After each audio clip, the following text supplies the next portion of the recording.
আমি বুঝতে পারলাম যে আমি একটি কালো ব্যবসার শিকার হতে যাচ্ছি। কান্নাকাটি করলেও মহিলার মন গলেনি। আমার অবস্থা খারাপ হতে লাগল। মহিলা বললেন, তুমি এখানে এসেছ কারণ তোমার মতো সুন্দরী মেয়েরা আমাদের জন্য উপকারী। আমি কাঁদতে কাঁদতে তার পা ধরলাম। তখন সে বলল, আমার মতো অনেক ধনী বাবার মেয়ে এখানে আছে। আমাকে রুমে বন্দি করে রাখা হলো। প্রতিদিন নতুন জামাকাপড় পরিয়ে কাজে নিয়ে যাওয়া হলো। আমি তানিশা, ছোট একটি শহরের সাধারণ মেয়ে। আমার পরিবারে একমাত্র মা ছিলেন, যিনি আমাকে অনেক ভালোবাসতেন। কিন্তু বাবা আমাকে খুব একটা আদর করতেন না। জীবনে অনেক দুঃখ কষ্ট সহ্য করতে হয়েছে মায়ের বিয়ের আগে। বাবা ছিলেন নম্র স্কুল শিক্ষক, যেখানে তার বেতন খুব কম ছিল। সরকারি স্কুলে পড়ালেও তিনি পদোন্নতি পাননি এবং পরিবারের খরচ মেটাতে পারতেন না। আমরা ছোট একটি বাড়িতে থাকতাম, যেখানে আমি নানা সমস্যায় পড়তাম।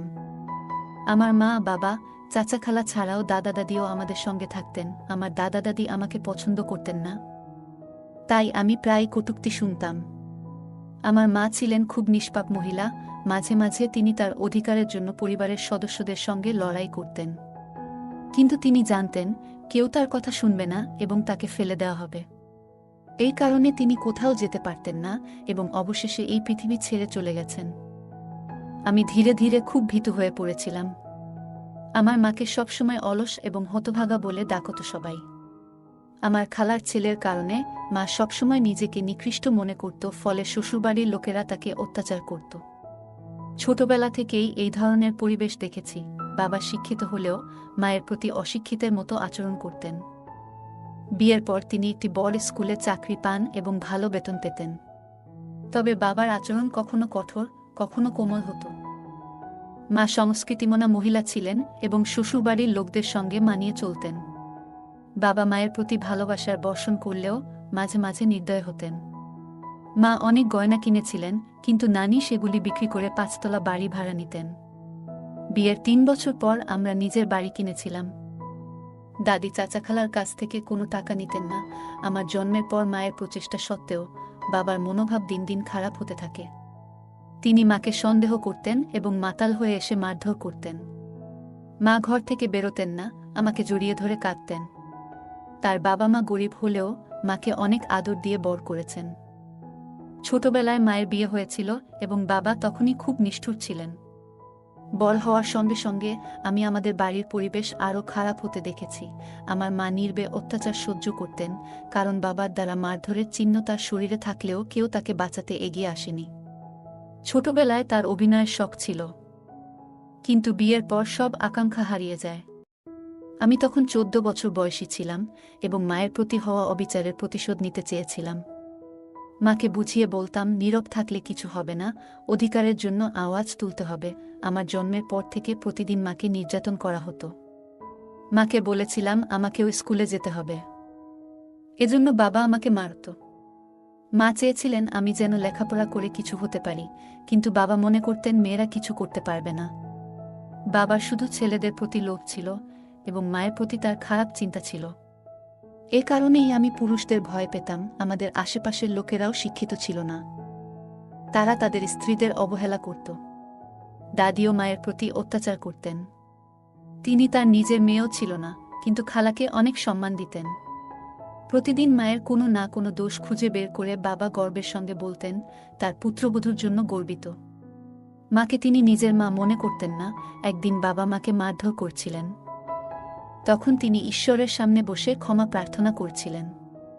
মা সব অত্যাচার সহ্য করেও নীরবে কাঁদতেন, কিন্তু আমি চেয়েছিলাম সবকিছুর একটা সমাধান হোক। আমার গল্পগুলো তোমরা শুনো, কিন্তু সাবস্ক্রাইব করো না। দয়া করে গল্পগুলো ভালো লাগলে চ্যানেলটি সাবস্ক্রাইব করো। আমার মা সারা জীবন নীরবে অত্যাচার সহ্য করেছেন, বাবার রাগ এবং মারধর সত্ত্বেও। বাবার আচরণে বিরক্ত হয়ে মাঝে মাঝে মা প্রতিবাদ করতেন, কিন্তু তার জন্যই আমাকে স্কুলে পাঠাতে পেরেছিলেন। আমি পড়াশোনা চালিয়ে যেতে পারতাম কেবল তার জন্য। আমার পড়াশোনার শখ ছিল এবং মা চাইতেন আমি বড় হয়ে কিছু হই। বাবা সবসময় মায়ের উপর অত্যাচার করতেন, গালিগালাজ করতেন, খাবার দিতেন না। দাদির পরামর্শে মা তাকে ছেড়ে যেতে পারেননি। আমি ছোটবেলা থেকেই জানতাম বাবা একজন খারাপ মানুষ। যদিও মা তাকে ভালো বলতেন, আমি বাবাকে কখনোই পছন্দ করিনি, কারণ তিনি মায়ের উপর অত্যাচার করতেন। প্রতিদিন সকালে ঘুম থেকে উঠেই দেখতাম মা কাঁদছেন। মা পরিবারের সবকিছু সহ্য করতেন এবং কাজ করতেন। তিনি সাহস হারাতেন না, ঈশ্বরের কাছে প্রার্থনা করতেন। বাবা তার কর্তব্য সম্পর্কে অবগত ছিলেন না, কিন্তু মা সবসময় তাকে বোঝাতেন। আমি মায়ের একমাত্র সন্তান ছিলাম, বাবা আমাকে শত্রু মনে করতেন। মা আমাকে বলতেন, মৃত্যুর আশা নেই, কবে তোমাকে ছেড়ে চলে যাব কে জানে। তিনি কেবল আমার জন্য বেঁচেছিলেন। বাড়িতে কেবল মা আমাকে আদর করতেন, বাকিরা ঘৃণা করতেন। আমার বাবাও কখনো আদর করে কথা বলতেন না। আমি দেখতে মায়ের মতো ছিলাম, কিন্তু তার সমস্যাগুলি আমাকে ব্যথিত করত। আমি মাকে জিজ্ঞাসা করতাম, কি হয়েছে, কিন্তু তিনি কিছু বলতেন না। মা 5 বছর ধরে নিপীড়ন সহ্য করেছেন, তবুও বলতেন তার জীবন ছোট মনে হয়। বাবা সারারাত ভব ঘুরে ঘুরে বেড়াতেন, মদ খেতেন এবং মেয়েদের দিকে নোংরা দৃষ্টি দিতেন। মা তাকে বোঝানোর চেষ্টা করতেন, কিন্তু বাবা মাকে মারতেন এবং যা কিছু রোজগার করতেন সবই মদের জন্য খরচ করতেন। আমি বড় হওয়ার সঙ্গে সঙ্গে মায়ের চিন্তা বাড়তে লাগল।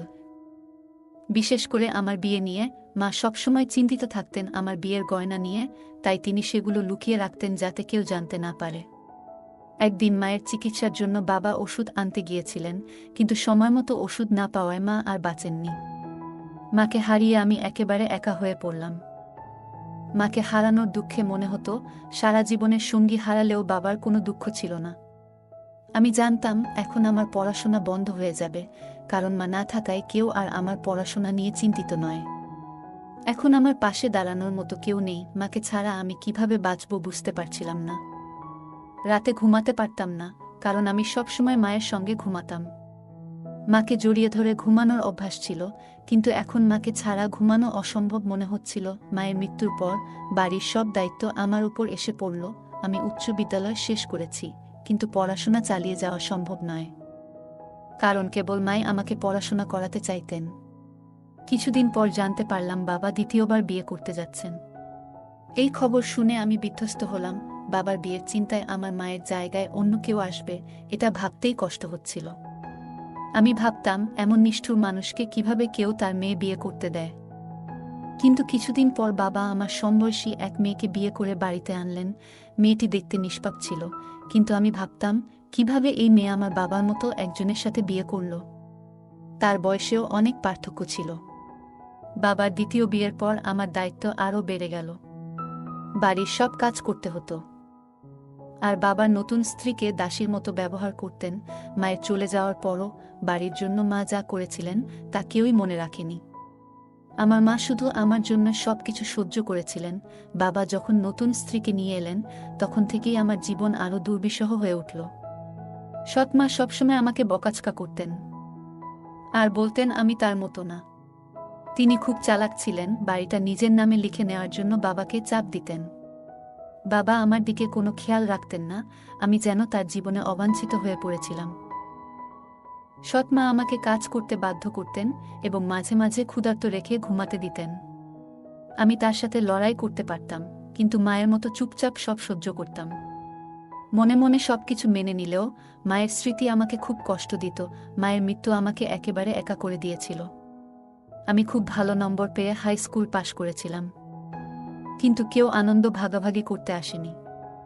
নিজের আনন্দের জন্য আমি মোবাইল কিনেছিলাম। সারা রাত সোশ্যাল মিডিয়া দেখতাম। অন্যদের সুন্দর জীবন দেখে মনে হতো আমার জীবন কত খারাপ। আমি স্বপ্ন দেখতাম যে একদিন আমি রিল ভিডিও বানিয়ে বিখ্যাত হব এবং এই ঘর ছেড়ে চলে যাব। সারাদিন ঘরের কাজের পর রাতে মোবাইলের সময় কাটাতাম। সবার ছবি দেখে নিজের মনের মধ্যে ইচ্ছা জাগত, আমিও এদের মতো হতে চাই। আমি মেকআপ করতাম, ছবি তুলতাম এবং সোশ্যাল মিডিয়ায় পোস্ট করতাম। অনেক লাইক এবং কমেন্ট পেতাম। বড় গাড়িতে চলার স্বপ্ন দেখতাম। একদিন সাহস করে নিজের একটি রিল ভিডিও বানিয়ে আপলোড করলাম। কাজ শেষ হলে রুম বন্ধ করে মোবাইল বের করে ভিডিও করতাম। ভিডিওগুলো জনপ্রিয় হতে শুরু করল। কিন্তু এইসব স্বপ্নের মাঝেও সৎ মা আমাকে জাগিয়ে দিতেন এবং কাজের জন্য তাগাদা দিতেন। আমি এই ছোট ঘর থেকে বেরিয়ে নিজের জন্য একটা ভালো জীবনের স্বপ্ন দেখতাম। সৎ মা আমাকে নিয়ে ঠাট্টা করতেন, কিন্তু আমি তাকে উপেক্ষা করে নিজের স্বপ্নের জগতে বাঁচতে চেষ্টা করতাম। দিনরাত সোশ্যাল মিডিয়ায় ছবি আর ভিডিও আপলোড করতাম। যদিও বাস্তবে সবকিছু কঠিন ছিল, আমার মনের ভেতর এক নতুন জীবনের ইচ্ছা সবসময় জ্বলজ্বল করত। আমি ভিডিওগুলোর ভিউ গুনতাম এবং ভিউ বাড়তে দেখে আনন্দিত হতাম। এখনও আমি সোশ্যাল সাইটে বিখ্যাত হইনি এবং বাবা আমাকে নিয়ে কোনো দিন চিন্তা করেননি। তার সৎ স্ত্রী আর মদের নেশার জন্য তার সময় ছিল না। একদিন আমি ভুল করে রুমের দরজা বন্ধ করতে ভুলে যাই। তখন সৎমা আমাকে দেখে বাবাকে সব বলে দিলেন। সৎমা বললেন আমি খুব চালাক এবং আমার বাবাকে চাপ দিলেন আমার বিয়ে দিয়ে দেওয়ার জন্য। বাবা আমার মোবাইলটা নিয়ে নিলেন এবং রাগ করে মাটিতে ফেলে দিলেন। তিনি আমাকে মারধর করতে লাগলেন। বললেন আমি এই বাড়িতে আর থাকতে পারবো না। যদি প্রতিবেশীরা জানে তাহলে তিনি কি বলবেন? আমি বাবার কাছে ক্ষমা চাইলাম, কিন্তু তিনি আমাকে বাড়ি থেকে বের করে দিলেন। সৎমা হেসে বললেন আজ তুমি হাসছ, কাল আমারও এমন হবে। আমি খালি হাতে বাড়ি থেকে বের হলাম। কোথায় যাব জানতাম না। আমি মাত্র 10ম শ্রেণী পাশ করেছি। আমি খুব ভয় পেয়েছিলাম, সুন্দরী হওয়ায় কেউ সুযোগ নিতে চাইবে। রাতের অন্ধকারে আমি মুখে কালো কালি লাগিয়ে কোনায় বসে পড়লাম যাতে লোকেরা আমাকে পাগল ভাবে। হাঁটতে হাঁটতে এক মন্দিরে পৌঁছলাম।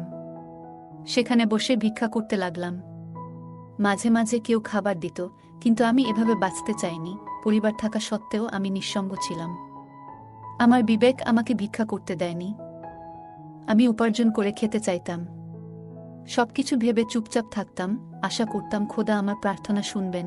আমি রাস্তায় বসে ভিক্ষা করছিলাম। অনেক মহিলা আমার দিকে তাকিয়ে থাকত।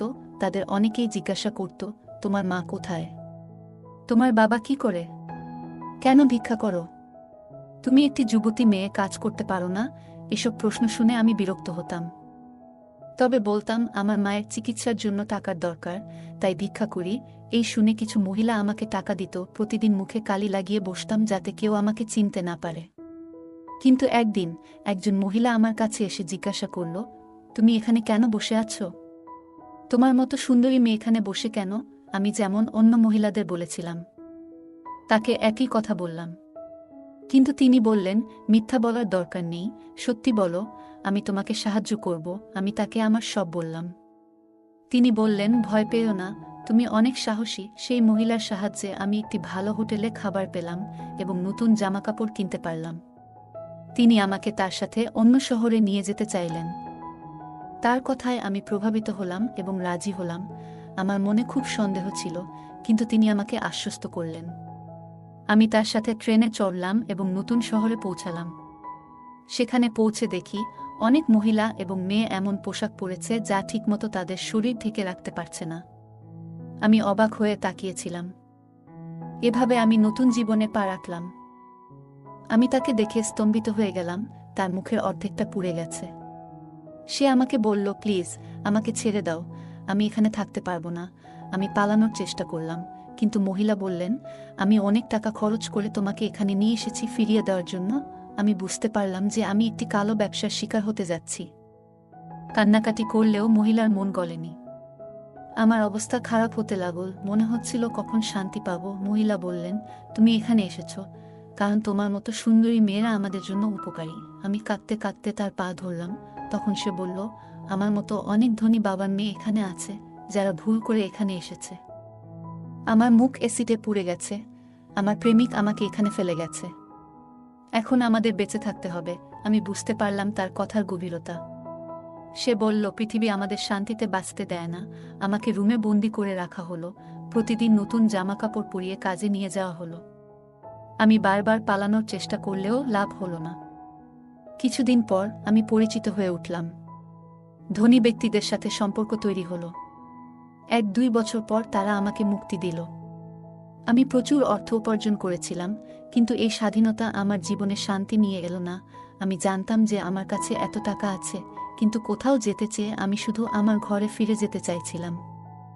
আমার মায়ের গয়না আমার কাছে ছিল, আর ভাবছিলাম কিভাবে আমি এত মূল্যবান মেয়েটাকে এভাবে ঘর থেকে বের করে দিলাম। ক্রমশ আমি দামি পোশাক, সৌন্দর্য এই সব কিছু ঘৃণা করতে শুরু করেছিলাম। আমি কাঁদতাম এবং ঈশ্বরের কাছে ক্ষমা চাইতাম, কারণ আমি শব্দের ভিড়ে হারিয়ে গিয়েছিলাম। আজকের রাত সেই মহিলার শহরের শেষ রাত ছিল।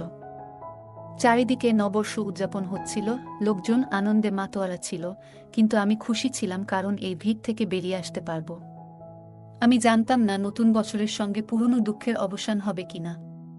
এত ঠান্ডায়ও লোকজন রাস্তায় আনন্দ করছিল, অথচ আমি এই ভিড় থেকে পালাতে চাচ্ছিলাম। 1-2 বছর কাটানোর পরেও আমি আর এখানে থাকতে পারছিলাম না। আমার মনে হচ্ছিল হৃদয়টি যেন বিপদে পড়েছে। আমি ক্লান্ত ছিলাম, ক্ষুধার্ত ছিলাম। আমি এখান থেকে পালাতে চাইছিলাম। প্রতিদিন যা ঘটছিল তা সহ্য করতে পারছিলাম না। ভেবেছিলাম টাকা থাকলে হয়তো সবাই আমার প্রশংসা করবে। সারা রাত শুয়ে থাকার পর মনে হলো কোনো হোটেলে গিয়ে ডিনার করা উচিত। কিন্তু সেখানেও ভীষণ আওয়াজ ছিল যা আমাকে বিরক্ত করছিল। হোটেলের রুমে গিয়ে দরজা বন্ধ করে ঘুমিয়ে পড়লাম এবং পরের দিন উঠে খুশি হলাম, কারণ আমি আমার পুরানো শহরে যাচ্ছিলাম। আমি এমন জায়গায় জন্মেছিলাম যেখানে আমার মায়ের অনেক স্মৃতি ছিল। এখানে আমার অনেক বন্ধু ছিল, কিন্তু সবাই চলে গেছে। আমি শুধু টাকা রোজগারের জন্য এখানে থাকতাম। এখন কাজ শেষ, মানুষও আমাকে ছেড়ে চলে গেছে। তাই আমি খুশি মনেই এখানে ছেড়ে যাচ্ছি। আমাদের যা ঘটেছে তা পাপ ছিল, কিন্তু আমরা জেনে শুনে করিনি। আমাদের আর নতুনভাবে জীবন শুরু করার সুযোগ আছে। শহরে এসে আবার জীবনের নতুন সূচনা করতে চেয়েছিলাম। ঘরে ঢুকেই দেখলাম সবকিছু আগের মতোই আছে। চোখের ধোঁকা। কিন্তু যখন জানলাম আসল অবস্থা, বুঝলাম বাড়িটা অনেক বদলে গেছে। আমার দাদা দাদি মারা গেছেন, চাচা খালারা ভাগ নিয়ে আলাদা হয়ে গেছেন। আমার বাবা চলে গেছেন, এখন আমি সৎ মায়ের সাথে বাস করছি। সেই রাতে বাবাকে কে উত্তেজিত করেছিল জানতে চেয়েছিলাম, যার ফলে আমার জীবন উলটপালট হয়ে গিয়েছিল। আমার সৎ মা আমাকে দেখে কাঁদতে শুরু করলেন। মনে হলো তিনি আমাকে চিনতে পেরেছেন। তিনি আমার থেকে সামান্য বড়, কিন্তু তার অবস্থা দেখে মনে হলো দীর্ঘদিনের কষ্টের মধ্যে আছেন। তিনি আমাকে বললেন, তানিশা, আমি তোমার প্রতি অন্যায় করেছি। তোমার বাবাকে তোমার বিরুদ্ধে উস্কে দিয়ে তোমাকে এখানে এনেছি। তিনি আরও বললেন যে তার 2টি মেয়ে হয়েছে, কিন্তু একজন কোথায় চলে গেছে, আরেকজন পতিতালে নাচছে। এই কথা শুনে আমার পৃথিবী যেন উল্টে গেল। আমি আমার সৎ মাকে জড়িয়ে ধরলাম এবং বললাম, আমি তোমাকে মাফ করেছি। তিনি আমাকে বললেন, তুমি চলে যাওয়ার পর বাড়িটা ফাঁকা হয়ে গেছে। খালা, দাদি আর আমি অনেক ঝগড়া করতাম। কিছুদিন পর আমি গর্ভবতী হলাম। তখন দাদি আর বাবা আমার চিকিৎসা করিয়েছিল। আমি তোর মায়ের মতো তোর বাবাকে ছেড়ে দিতে রাজি ছিলাম না। তিনি আরও বললেন, তোমার বাবা আমাকে বাড়ি থেকে বের করে দিয়েছিলেন আর আমি অসুস্থ হয়ে পড়েছিলাম। দাদিও অসুস্থ হয়ে মারা যান এবং তোমার চাচা চাচিরাও বাড়ি ছেড়ে চলে যান। আমি একদিন জানতে পারলাম আমার কিডনি খারাপ হয়ে গেছে। চিকিৎসার অনেক চেষ্টা করেছিলাম, কিন্তু কোনো লাভ হয়নি। আমি টাকার ব্যবস্থা করতে পারিনি এবং তোমার বাবা এখন বাড়িতে একা আছেন। আমি তাকে সান্ত্বনা দিয়েছিলাম আর বাড়ি ফিরে পরিবারের দুর্দশার কথা ভাবছিলাম। আমার মায়ের মৃত্যুর প্রতিশোধ নিতে চেয়েছিলাম, কিন্তু এখন শুধু প্রার্থনা করি যেন কারো সাথে ভুল না হয়। আমি এতিমখানায় শিশুদের সেবা করছি। এতে অনেক আনন্দ পাই। আমার জীবনে যা কিছু হয়েছে সবই বাবার থেকে ভালোবাসা না পাওয়ার জন্য। যদি পেতাম, আজ ভালো জীবন কাটাতাম। আমার বাবা মাকে সারা জীবন অপমান করেছেন ছেলের জন্য। আমি বলতে চাই, কন্যারা খুব স্নেহশীল, তাদের ভালোবাসুন, তাদের বোঝা ভাববেন না। গল্পটা কেমন লাগলো জানাতে ভুলবে না। আরও মজার মজার রোমান্টিক গল্প শুনতে চাইলে ভিডিওটি লাইক, শেয়ার এবং চ্যানেলটি সাবস্ক্রাইব করতে ভুলবে না। ধন্যবাদ।